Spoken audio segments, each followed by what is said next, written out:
Shalom, selamat pagi Bapak Ibu semua yang dikasihi Yesus. Mari sebelum kita mulai saat teduh, kita mau merendahkan diri di hadapan Tuhan.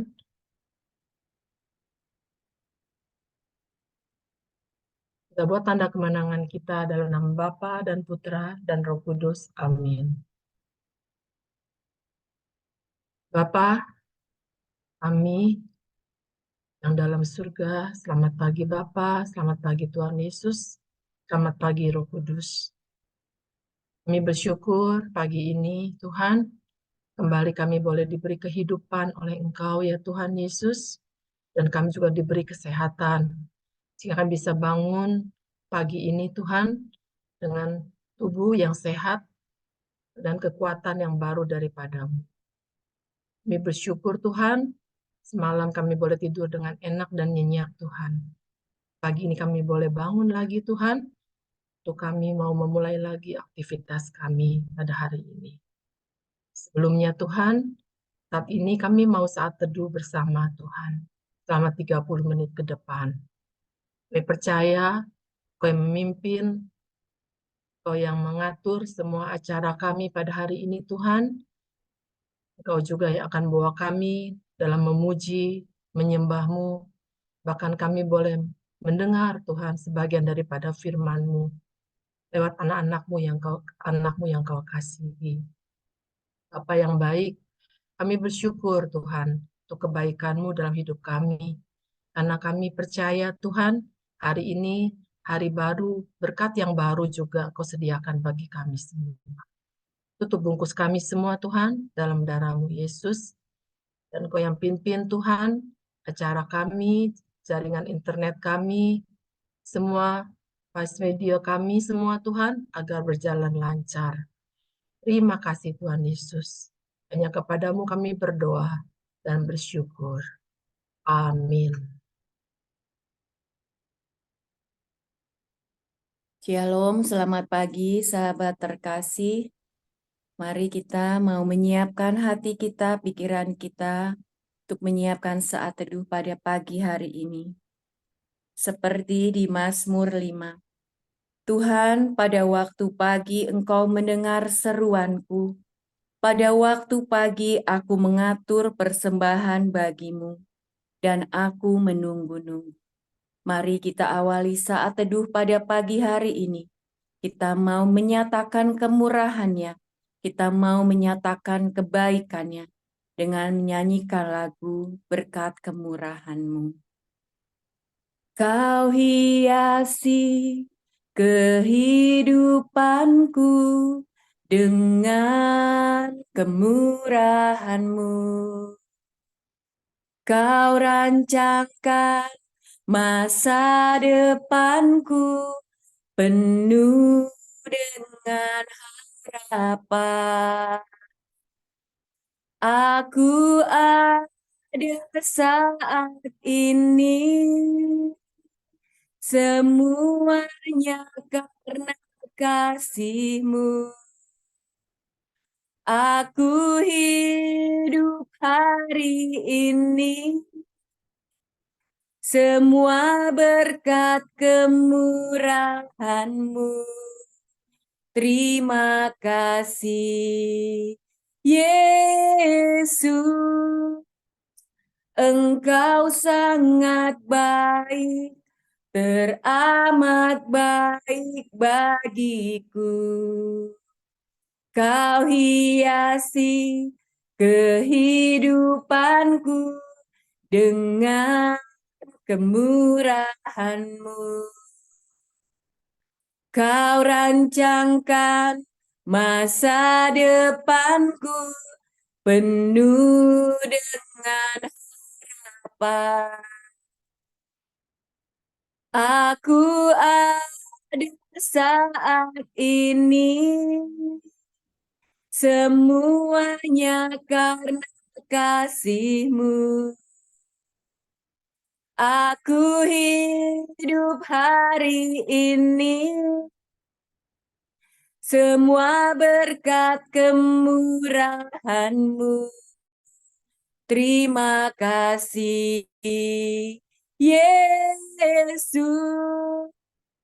Engkau sangat baik, teramat baik bagiku. Aku ada saat ini, semuanya karena kasih-Mu. Aku hidup hari ini, semua berkat kemurahan-Mu. Terima kasih, Yesus. Engkau sangat baik, teramat baik bagiku. Yesus, Engkau sangat baik, teramat baik bagiku. Yesus, Engkau sangat baik, teramat baik bagiku. Benar Tuhan, semua yang boleh kami nikmati saat ini Tuhan, itu semua bukan karena kebaikan kami, itu semua bukan karena perbuatan kami, semuanya semata-mata karena kemurahan-Mu. Maka ya Tuhan Yesus, mampukanlah kami untuk melangkah sepanjang hari ini dengan penuh rasa syukur, dengan belajar untuk bersyukur apapun kondisi saat ini. Tuhan Yesus, kami mau masuk lebih dalam lagi. Kami membutuhkan Roh-Mu sendiri. Urapi kami, tubuh, jiwa, dan roh kami ya Tuhan, dan segala panca indera kami.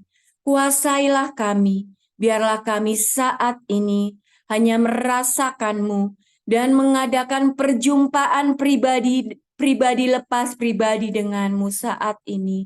Ya Allah Roh Kudus, ampunilah segala dosa-dosa kami, koreksilah hati kami saat ini, dan layakkanlah kami untuk kami mendekati tahta kasih karunia-Mu.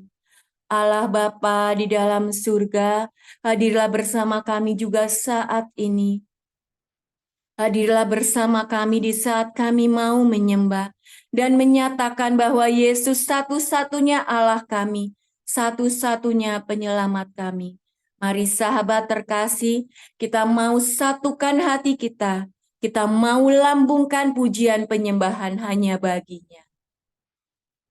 Yang ku sembah hanya Yesus, yang ku puja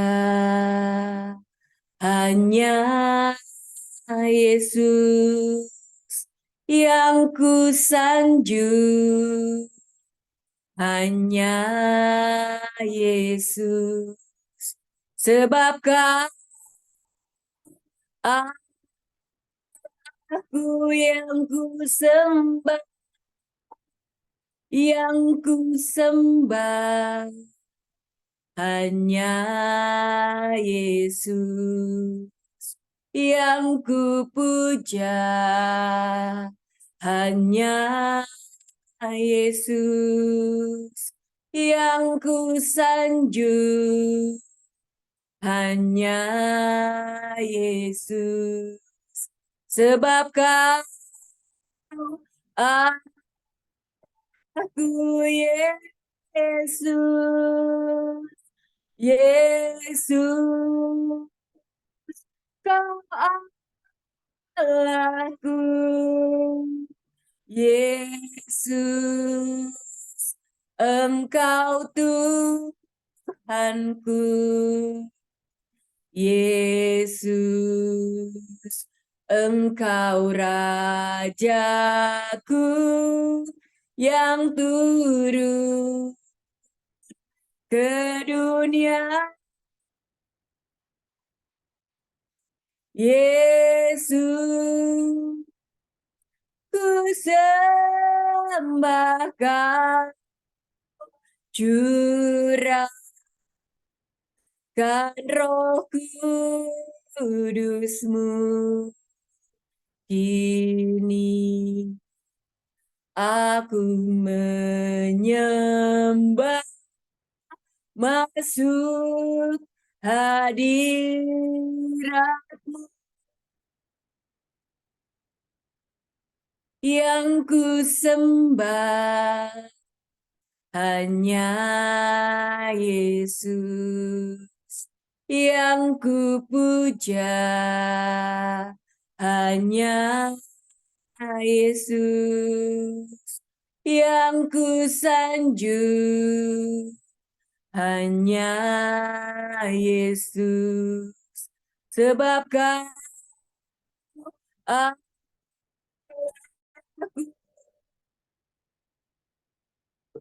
Yesus,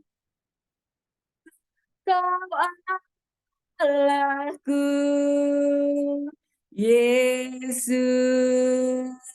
Engkau Tuhanku, Yesus,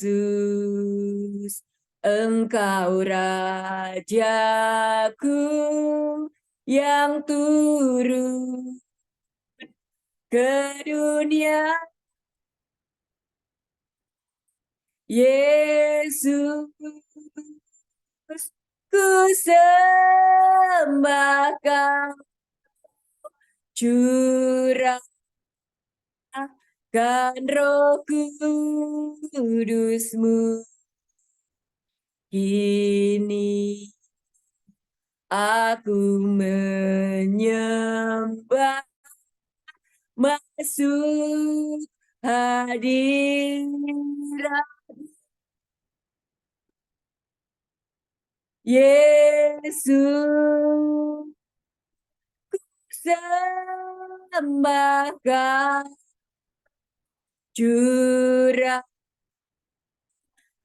Roh Kudus-Mu kini.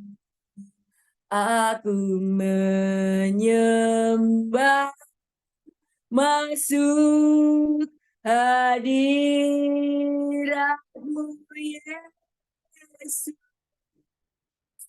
Yesus, ku sembah Kau, curahkan Roh Kudus-Mu kini. Aku menyembah masuk hadirat-Mu, masuk hadirat-Mu, masuk hadirat-Mu.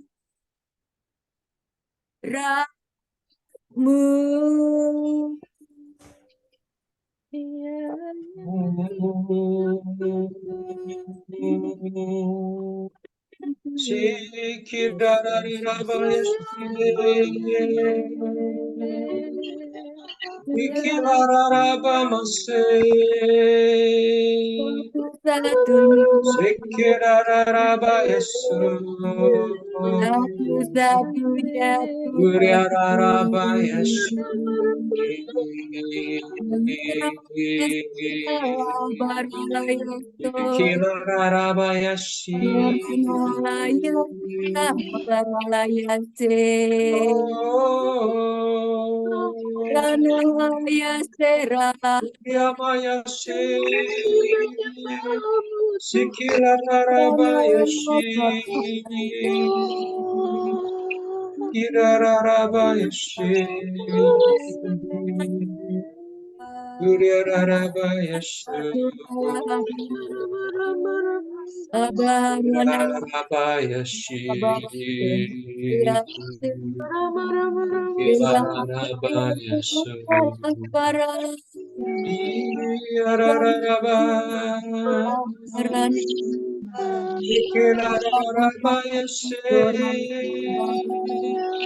Mari kita hening, kita mau dengar suara Bapa. Bapa, terima kasih Bapa. Terima kasih untuk pagi ini, untuk kehadiran-Mu di tengah-tengah kami, untuk urapan-Mu, untuk jamahan-Mu pada diri kami satu persatu.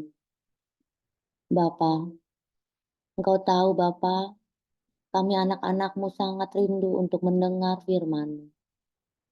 Kami anak-anak-Mu sangat rindu untuk memuji, menyembah, dan memuliakan-Mu. Firman-Mu adalah jalan bagi kami ya Bapa. Sesaat lagi Bapa, kami mau mendengar suara-Mu. Kami mau mendengar firman-Mu yang akan dibawakan oleh anak-Mu yang terkasih Koiron.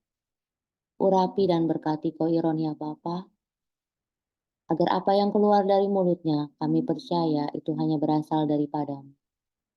Singkirkanlah segala penghalang yang ada di dalam diri kami ya Bapa, agar kami benar-benar dapat mengerti apa maksud firman-Mu dalam kehidupan kami sehari-hari. Berbicaralah Bapa, kami siap mendengarkan. Amin.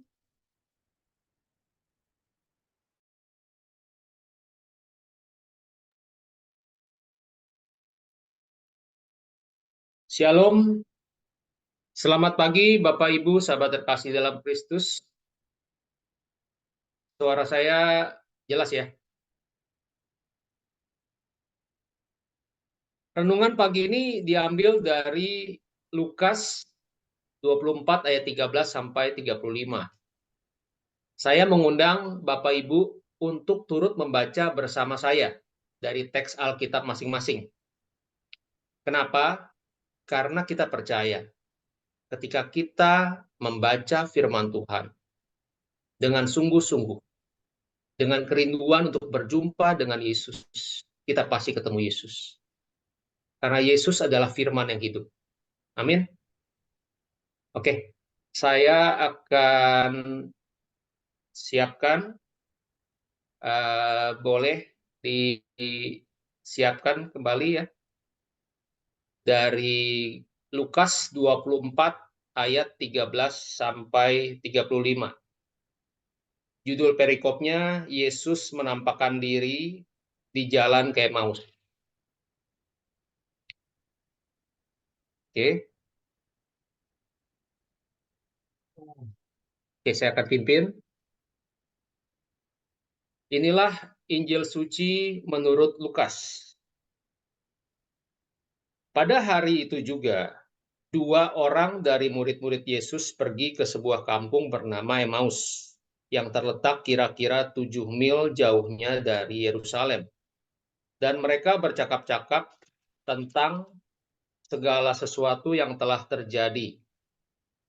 Ketika mereka sedang bercakap-cakap dan bertukar pikiran, datanglah Yesus sendiri mendekati mereka, lalu berjalan bersama-sama dengan mereka. Tetapi ada sesuatu yang menghalangi mata mereka, sehingga mereka tidak dapat mengenal Dia. Yesus berkata kepada mereka, "Apakah yang kamu percakapkan sementara kamu berjalan?" Maka berhentilah mereka dengan muka muram. Seorang dari mereka, namanya Kleopas, menjawab Yesus, "Adakah engkau satu-satunya orang asing di Yerusalem yang tidak tahu apa yang terjadi di situ pada hari-hari belakangan ini?" Kata Yesus kepada mereka, "Apakah itu?" Jawab mereka, "Apa yang terjadi dengan Yesus orang Nazaret? Dia adalah seorang nabi yang berkuasa dalam pekerjaan dan perkataan di hadapan Allah dan di depan seluruh bangsa kami. Tetapi imam-imam kepala dan pemimpin-pemimpin kami telah menyerahkan dia untuk dihukum mati, dan mereka telah menyalibkan Yesus. Padahal kami dahulu mengharapkan bahwa dialah yang datang untuk membebaskan bangsa Israel. Tetapi sementara itu telah lewat 3 hari sejak semuanya itu terjadi. Tetapi beberapa perempuan dari kalangan kami telah mengejutkan kami. Pagi-pagi buta mereka telah pergi ke kubur dan tidak menemukan mayatnya. Lalu mereka datang dengan berita bahwa telah kelihatan kepada mereka malaikat-malaikat yang mengatakan bahwa ia hidup. Dan beberapa teman kami telah pergi ke kubur itu dan mendapati bahwa memang benar yang dikatakan perempuan-perempuan itu. Tetapi dia tidak mereka lihat. Lalu ia berkata kepada mereka, "Hai kamu orang bodoh, betapa lambannya hatimu, sehingga kamu tidak percaya segala sesuatu yang telah dikatakan para nabi. Bukankah Mesias harus menderita semuanya itu untuk masuk ke dalam kemuliaannya?" Lalu ia menjelaskan kepada mereka apa yang tertulis tentang dia dalam seluruh kitab suci, mulai dari kitab-kitab Musa dan segala kitab nabi-nabi. Mereka mendekati kampung yang mereka tuju. Lalu Yesus berbuat seolah-olah hendak meneruskan perjalanannya.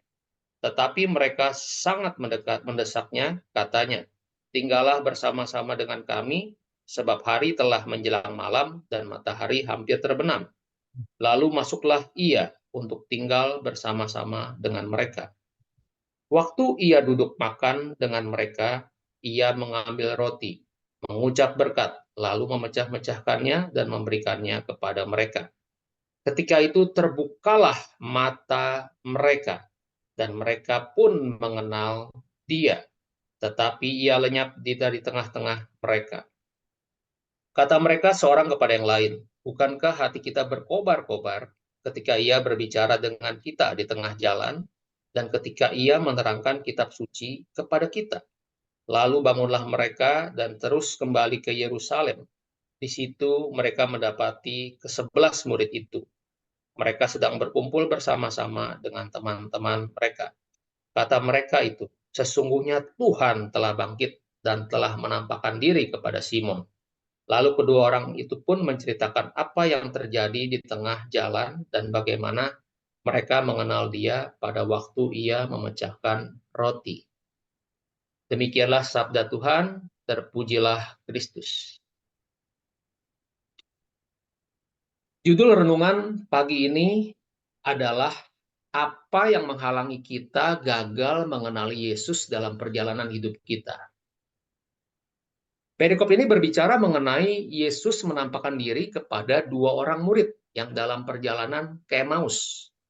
Namun mereka tidak mengenal Yesus. Kampung Emmaus terletak kira-kira 7 mil jauhnya dari Yerusalem. Dalam metrik sekitar 11 km.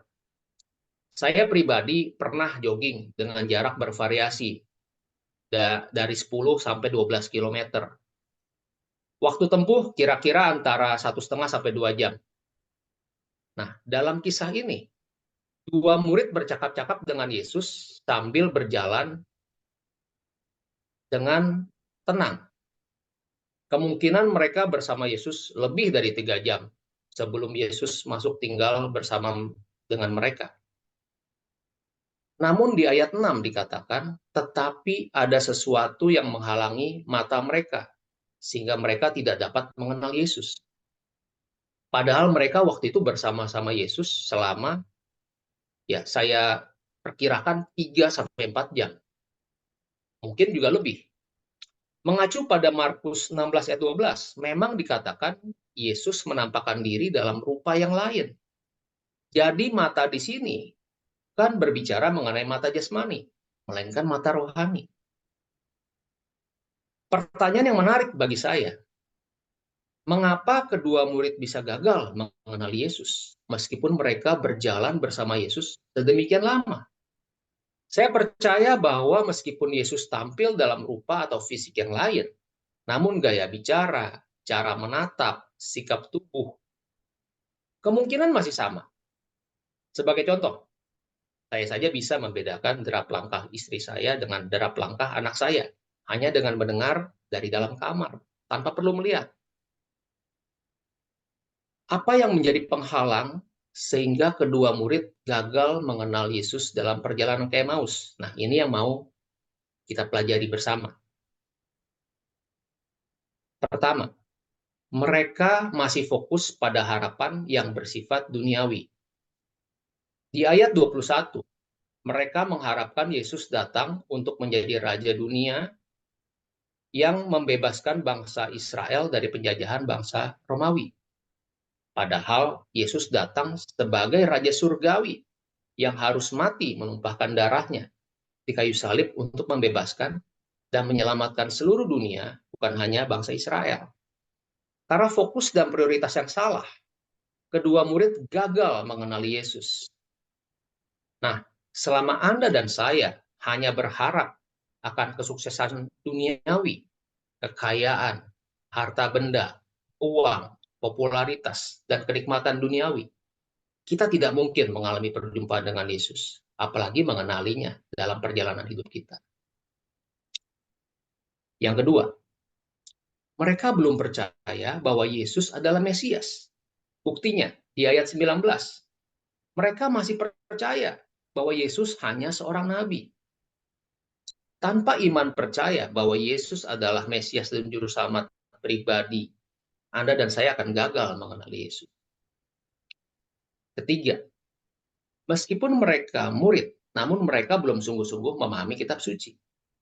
Di ayat 25, dikatakan Yesus menegur kedua murid karena tidak percaya kitab suci yang dikatakan para nabi. Tanpa kerinduan membaca firman Tuhan, kita tidak akan mampu mengenali pribadi Yesus, Allah Bapa dan Allah Roh Kudus. Dengan demikian, ada 3 poin yang saya percaya Tuhan mau Anda dan saya lakukan pagi ini. Pesan Dia. Yang pertama, mengubah fokus dan prioritas dari harta duniawi menjadi harta surgawi. Memang, kita masih hidup di dunia.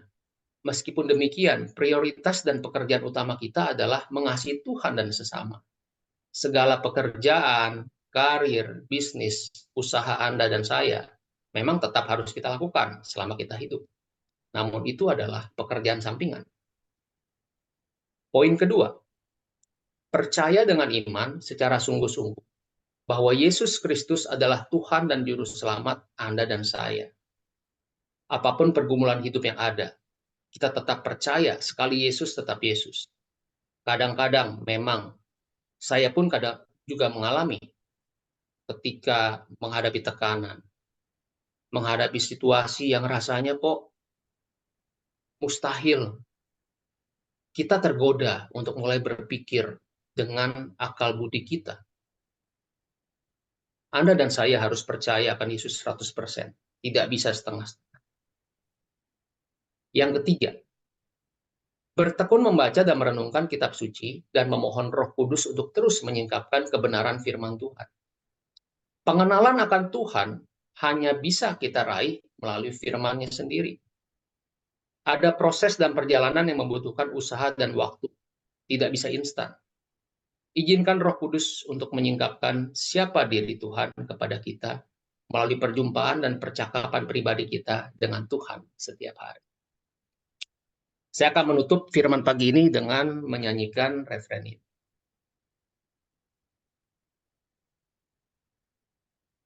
Dan ku ingin mengenal-Mu, Tuhan, lebih dalam dari semua yang ku kenal.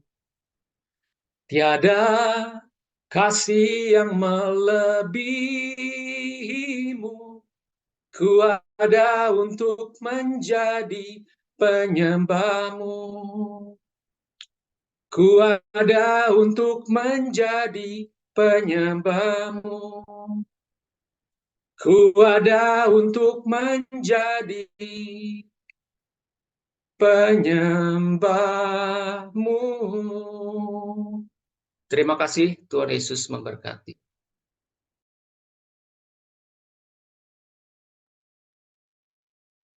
Mari Bapak Ibu yang terkasih, kita tutup saat itu dengan doa penutup. Mari kita tundukkan kepala.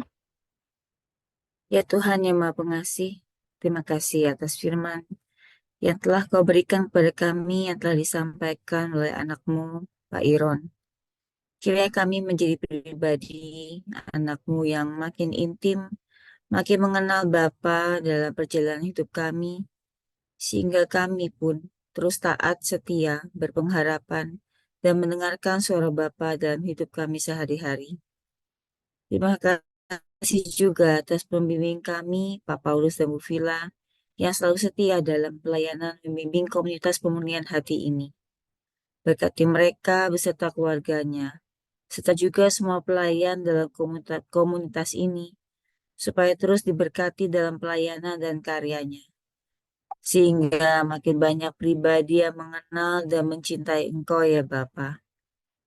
Berkati juga rencana pembekalan malam ini, supaya dapat berjalan dengan baik dan lancar, serta berkati Pak Paulus yang akan membawakan pembekalan malam ini, supaya Kau tuntun dalam pembekalan dan apa yang akan disampaikan malam ini. Mari kita tutup dengan doa komunitas pemunihan hati dan saat teduh. Ya Yesus, kepada hati-Mu yang Maha Kudus, kami benamkan diri kami dan setiap jiwa-jiwa yang ada dalam komunitas pemunihan hati dan peserta saat teduh pagi ini. Juga setiap anggota keluarga kami, seluruh hidup dan pergumulan kami. Apapun yang kami alami saat ini, kami mau serahkan dan persembahkan kepada hati-Mu yang Maha Kudus. Hati Kudus Yesus, kasihanilah kami. Hati Kudus Yesus, selamatkanlah keluarga kami. Hati Kudus Yesus, bebaskanlah kami dari segala yang jahat. Darah suci Yesus, basuhlah kami. Roh Kudus, penuhilah kami. Kemuliaan kepada Bapa dan Putra dan Roh Kudus, seperti pada permulaan, sekarang, selalu, dan sepanjang segala abad. Amin. Dalam nama Bapa dan Putra dan Roh Kudus. Amin. Mari kita berfoto. Foto. Saya mulai layar pertama. 1, 2, 3. Layar kedua. 1, 2, 3. Terima kasih, selamat pagi, Tuhan Yesus memberkati.